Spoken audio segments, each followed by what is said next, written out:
बड़ी अफसोस की बात है कि आज अचानक यहाँ पे गैस सिलेंडर लीक हुआ, जिसके बाद यहाँ पे काफ़ी मकान वाले थे, यहाँ मौजूद थे, घर में बच्चे भी थे।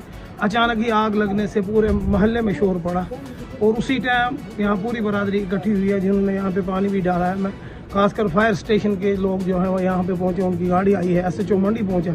मैं शुक्रगुजार हूँ फायर स्टेशन का और SHO मंडी का, जो न्याय की ईमानदारी से यहाँ पे खड़े हैं और वो काम भी कर रहे हैं।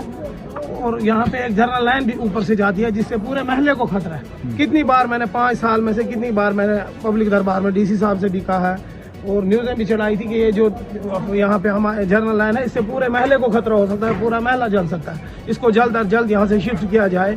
बाकी मैं तहसील इंतजामिया का बहुत ही शुक्रगुजार हूँ, खासकर SHO मंडी, उनकी पूरी एडमिनिस्ट्रेशन और फायर स्टेशन का जितना भी अमला है उनका मैं दिल की अमीर गहराइयों से शुक्रिया अदा करता हूँ। बहुत ही बड़ा नुकसान हुआ है यहाँ पे इनके सामान भी काफ़ी था इस मकान में, लेकिन फिर भी बचाव हो गया। मेरी गुजारिश है डिप्टी कमिश्नर पुंछ से कि फिल 4 यहाँ पे जो 2-3 मकान हैं, इनको भरपूर इनकी मदद की जाए, इनको मुआवजा दिया जाए और अवलीन फुर्सत में जो झरना लाइन है इसको यहाँ से शिफ्ट किया जाए, ताकि यहाँ की बरादरी को बचाया जा सके।